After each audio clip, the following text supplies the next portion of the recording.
Hey peeps, Amma here. Welcome back to my YouTube channel. Today we'll be talking about climate change. We'll be talking about who should act on climate change as well as how to prevent climate change. So if you would like to learn more about this topic, stay tuned.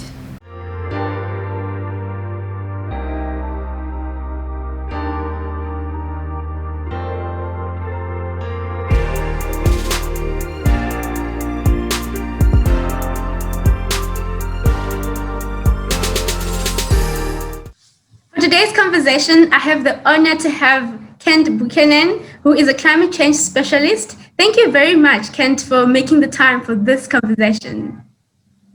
Thanks, Amma. I'm very happy to be here, and it's nice to join you virtually. It's a pleasure. Just to give a background, for someone who's hearing the concept of climate change for the very first time, how will you define climate change? Yeah, sure. I think it's important to start with the basics for sure. So climate change is based on the greenhouse gas effect. So the science behind it is that the more greenhouse gases in the atmosphere, the higher the temperature goes for the Earth on average. So what that means is that every time that we are burning something or through certain processes, chemical processes, there's greenhouse gases that go up into the air and the temperature will increase generally. So in certain places, it'll be hotter than others. Some places will be wetter than others. Some places will be drier than others. So there's a lot of impacts from climate change. And we talked to about 6 greenhouse gases. And the most common 3 that we refer to is carbon dioxide, methane, and nitrous oxide. Oh, yeah. So is carbon dioxide the one that human beings often release that quite a lot, right? On a daily basis, I think there are carbon dioxide emissions. Am I right? Yeah, that's the bulk of it. So a lot of people think about CO2, which is carbon dioxide, but there's actually methane and nitrous oxide are much more potent. So they're actually really important to consider as well. So we shouldn't just think of the one. A lot of people get confused between weather and climate change. So they're actually different. And I think it's nice to point out that weather change is a short-term change in what is happening outside. So it's sunny out today, or it's raining out today. A daily thing. Climate change is a long-term thing. It's 50, 80, 100 years. So though we're seeing effects of climate change now, it's something that'll actually be seen much more in the future. It's a long-term issue. So the impacts we're doing today will be seen in 80 years. That's what I wanted to say. Yeah. So we may not be there to see what we did. You know, if we become reckless and we're not really careful about preventing climate change, whatever that's going to happen, or the impacts or the effects will be shown in a longer period of time, to a point where maybe we probably gone already by that time, and then so our great-grandchildren will have to suffer the consequences. Well, that's part of it, but it's also because people don't believe in climate change. They don't think climate change is real because they don't feel it see at the the moment. Tomorrow. Yeah. I see. That's it. If we see a cold summer all of a sudden, it doesn't mean that climate change isn't happening. That's true. It's not like weather, like you indicated. I like the way you give an example, you give the difference between the two, that with the weather, you can obviously see and you feel, you get affected by the rain right now or, tomorrow, but you don't see that. That's why maybe people are so relaxed around the topic, because they're not affected today or tomorrow or for the next couple of weeks or months. So yeah, it makes sense. But what's interesting about climate change too now in 2021, climate change has progressed from climate skeptics or anyone questioning it. The science is so strong that there's really no one pushing the agenda to say it's not happening. So it's moved a long way. So climate change is really impactful, and it's affecting all of us. And unfortunately, in the African continent, in Southern Africa especially, the temperature is likely to increase much more than the global average. So if the global average is going to increase 2 degrees, it's going to increase about 4 degrees in South Africa. Why is that the case? Why is that the case in Africa? Well, climate change, it's a little bit complex with it's to do with the air system, the atmospheric flow of air, the climate systems, the the different latitudes. So there's a lot of different factors included in that, but it's just unfortunate. And the key point about this all, why it's interesting, is that South Africa didn't cause climate change. You see, so it's who should act, who should do it. It's a global issue. So this is why it's such an interesting place to work in. And it's so difficult to find a solution because climate change can be correlated with industrialization, which happened from 1750. That's true. So now, why do you think we need to make climate change such a big deal? I know you mentioned in the beginning as well a little bit, but why should we make climate change a big deal? And now we're shooting this in Africa. Why should people in Africa listening, why should they be concerned about climate change? Why is it a big deal? Well, in my opinion, the primary concern is actually the impacts of climate on us. So it's not necessarily how we can stop climate change in South Africa, which is also important. But the impacts it's everything to do with the ecosystems, with the water, things with livelihoods, the economy. It actually is embedded into everything. So it's not just an environmental issue anymore. So you can take one example, for example, is that in there's no malaria outside of Mpumalanga really, because of the altitude or the cooler climate. But if the temperature increases to a certain level, the malaria can expand into other environments. So there's a lot of change that will happen. So ultimately, all of our resources, all of our livelihoods are connected to the environment, right? So that's water, that's ecosystems, that's food, the food systems. So if it's too hot to grow cereals, we're not going to be able to have cereals. So there's going to be a shortage of cereals. There's going to be, there could be a mass migration of people. So people from like the Northern Cape wouldn't be able to live in such a hot climate. They might be moving to the cities, or it might be moving to Joburg. Other countries might move down from the equator because it's too hot. So there's also a lot of security issues also. So it crosses all levels of society. Yeah, wow. From what I'm getting here is that climate change is really a big deal because it impacts our livelihood, our food, our health. So you're saying it's important that we prevent it. So how can people prevent climate change? I just want to know, how do we prevent it from, I know it may get out of control if we just continue with these emissions, and like you indicated earlier, it's linked with the greenhouse gases. But how can people prevent climate change? Let's talk about people in households, ordinary people. Right. So maybe I can start with a question. I'll get to that one. But it's like, should we? Why should we have to? Why should someone who's living in Alexandria and Joburg have to reduce greenhouse gases? Why should someone living in rural Zululand have to do anything? So if it's been caused by the developed countries, so this is a whole climate justice issue also. And it's, I would say, if you're living in like the northern suburbs of Joburg and you're consuming a lot of materials and things, and you're driving around a lot, yeah, you can do something. But in actual fact, it's like we can also consider there's this international politics speaking about who should actually do it. It's a political issue. So at the individual level, I would hesitate to say that we should actually change our lifestyles and focus on that, because I don't want to distract from the bigger issues. Climate change, the cause of climate change is systematic. It's our energy system. That's the bulk of our emissions. 80% of our greenhouse gases in South Africa are from the energy system, which is from electricity, which is 40% of emissions, but also the combustion of oil and diesel, waste oils, and things like that. So fossil fuels. So that is it. So what I would say is that individuals can look at what they're doing in their household and things. They could consume less. They can think about recycling and what they're doing with their waste. They can be more efficient in their livelihood. And there's a lot of angles to that, which I'd love to talk more about at some point. But for the sake of now, we'll just leave it at that. But I think it's also important for the individual to think about their community or their surrounds and what they're interconnected to. So if I work in a company, I think it's important to raise my voice and say, hey, what are we doing about climate change in the company? If we're a big polluting company because we're burning lots of things in our smokestack, we can say, hey, we can try to make change from within.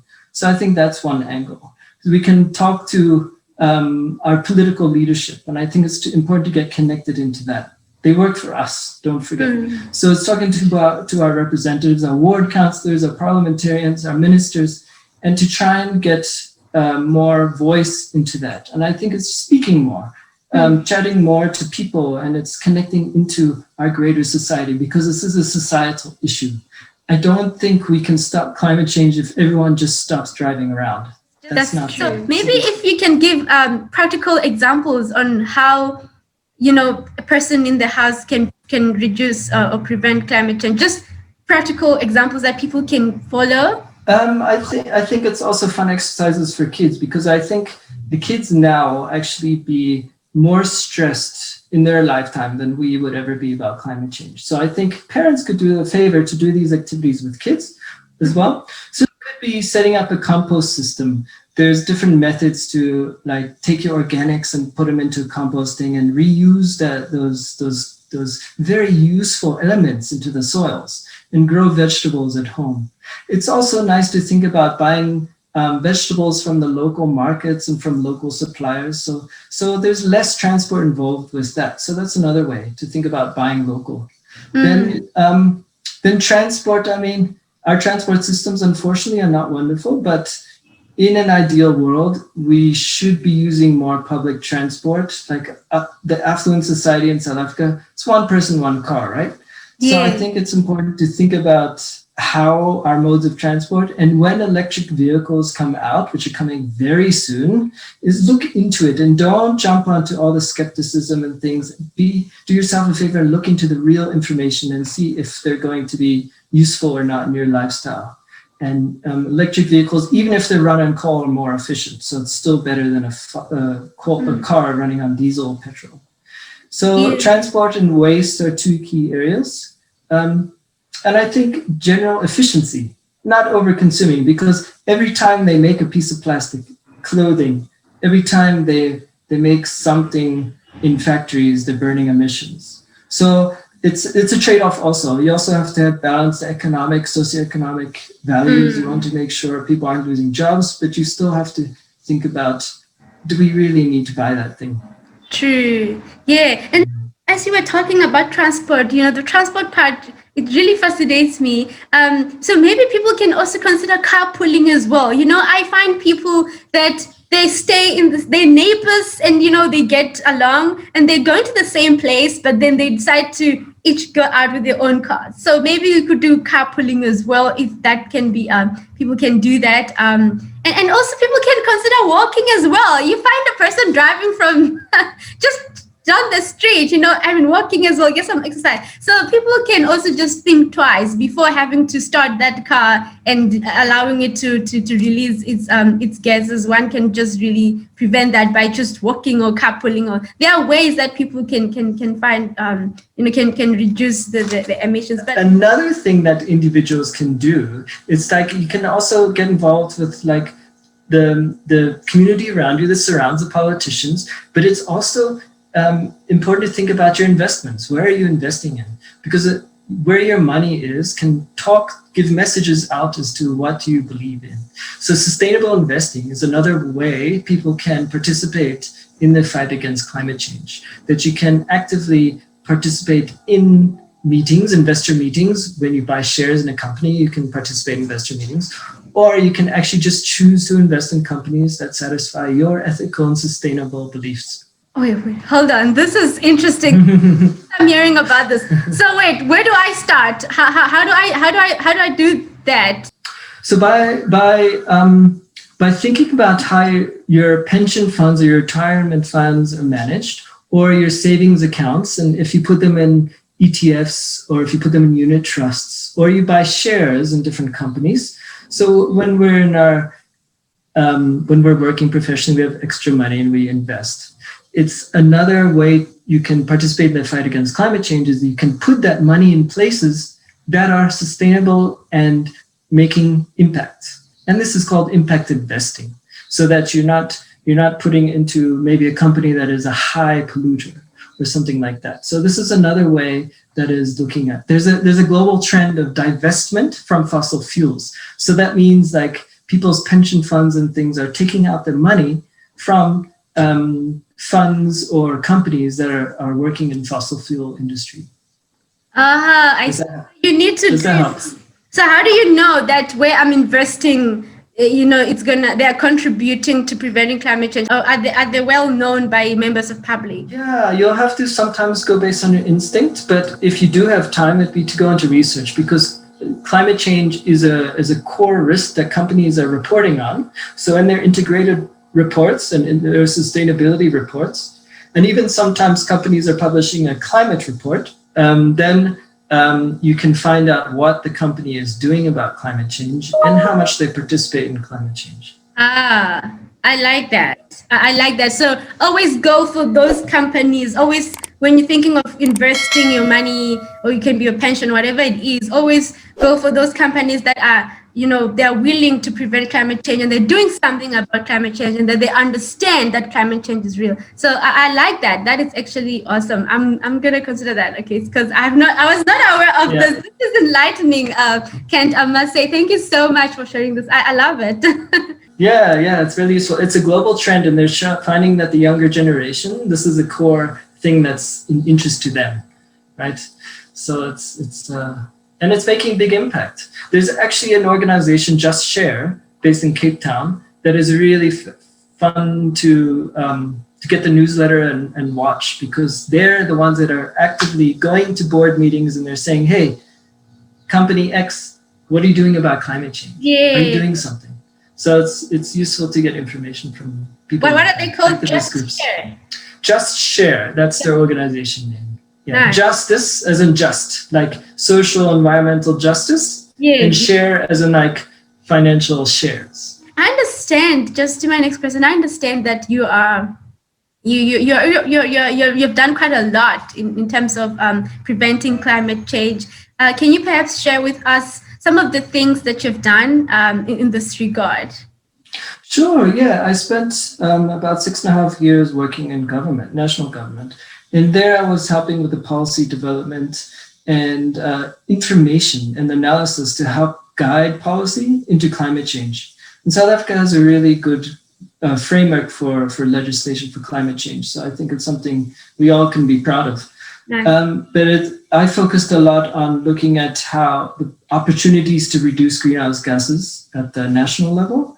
And I also had I have a really interesting role at the United Nations Framework of Convention on Climate Change, the UNFCCC, where I participate in peer reviewing other country greenhouse gas reports. Basically, they're greenhouse gas account statements.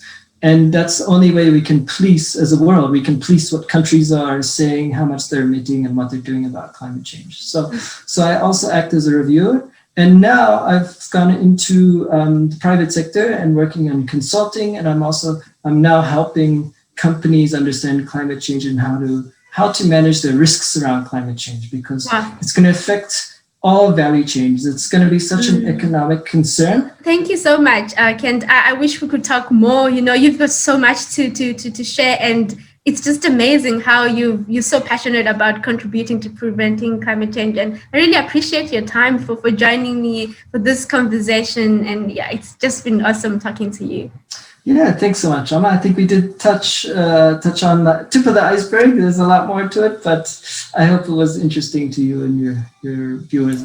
If you have any thoughts about today's conversation, be sure to leave a comment in the comment section below. And if you have enjoyed this conversation, just remember to give this video a big thumbs up. Until we see each other again next time, take care and goodbye.